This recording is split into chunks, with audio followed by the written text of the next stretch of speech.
Namaskar. If I ask you, can you list longest ruling dynasties in India? I am sure many of you will Google and you will find a lot of them.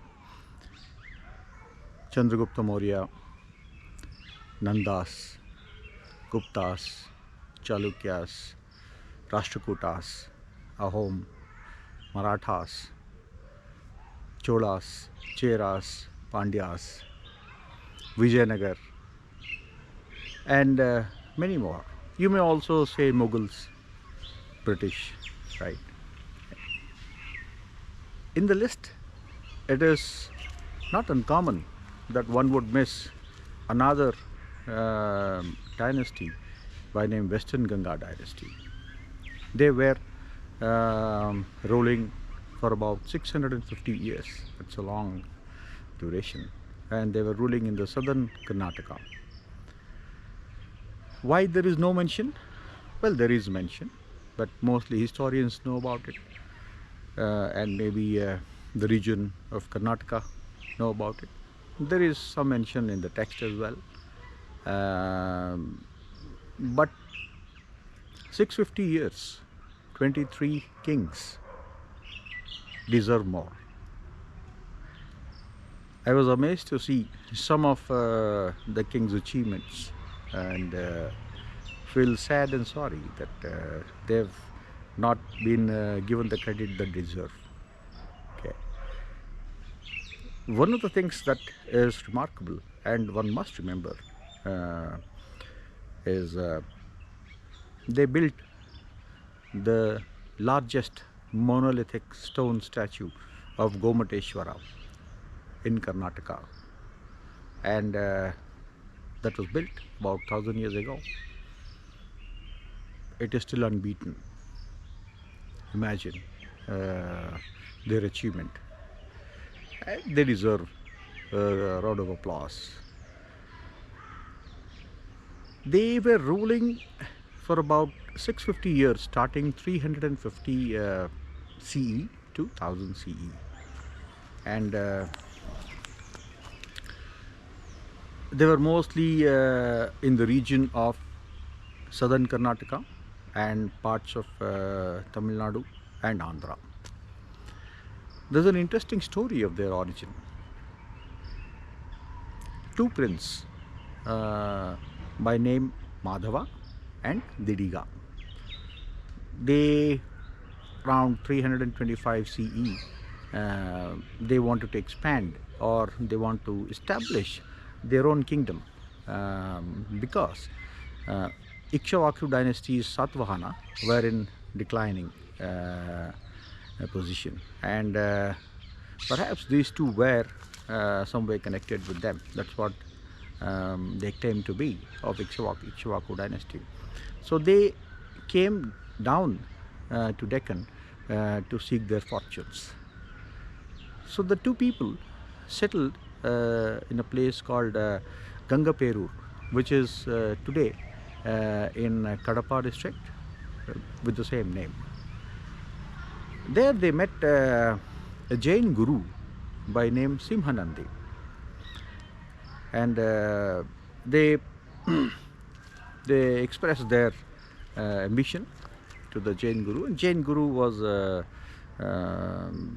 definitely convinced that they have the abilities to do so. So Jain guru said that I will seek a boon from Lord Goddess Padmavati,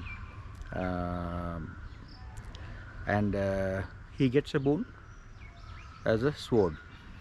So he gives the sword to the brothers, and he says, if you are able to break the pillar, stone pillar, in one blow, you have the abilities to become a great king. So one of them, Madhava, won, took the sword and broke it into two pieces in a single blow.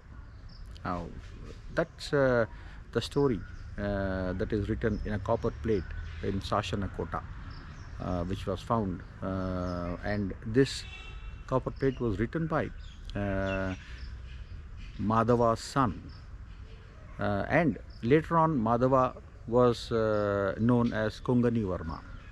So he was known as Konganiverma, and Konganiverma was the first king of Western Ganga Dynasty, and he is the founder of this dynasty.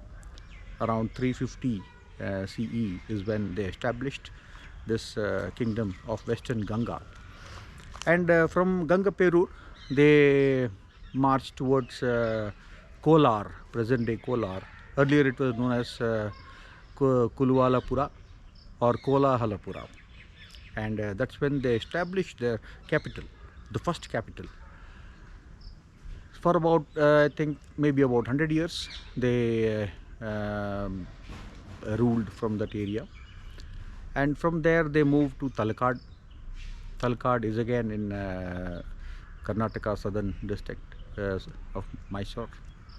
And somewhere around 100 years, for about 100 years, they moved to another capital by name Manyapura.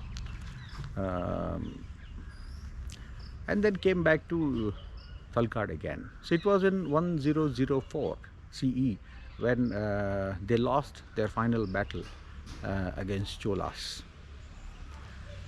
About 650 years, 23 odd kings, and ruled in the southern Karnataka. What's most interesting about them is they were themselves from a Brahminical lineage, but because of their Jain guru, they were patrons of Jainism as well, and they supported Jain faith, people believing and following that, built a lot of Jain monasteries around Karnataka, and Jainism was very, very strong during their period of 650 years. And one of the great examples is Shravanabelagoda, Gomateshwara, Chandragupta Basadi. They all are in the same place. That shows how tolerant they were and how secular they were when it comes to the faith. And imagine 650 years, no fights amongst themselves, and their lineage continue without any disruption. It was an external force that brought them down. Another interesting story about them is they are connected with the Eastern Ganga. Eastern Ganga is in Odisha. And you may have heard of Anantavarman, the king in Odisha who built Jagannath Puri, Konark temple, amongst others. So they claim to be descendants of the Western Ganga from Karnataka. And there are written records in their text which says that they origin out of the same Western Ganga. Isn't it amazing? Now, one in the south and one in the east, and they both ruled for a long time. And what a glory that they have got us. Do visit Shravanabelagoda when you get a chance. It's an amazing place with family. I have many more stories to tell. Today I just wanted to cover the origin of the Ganga dynasty, and we'll speak a little more about them. Thank you.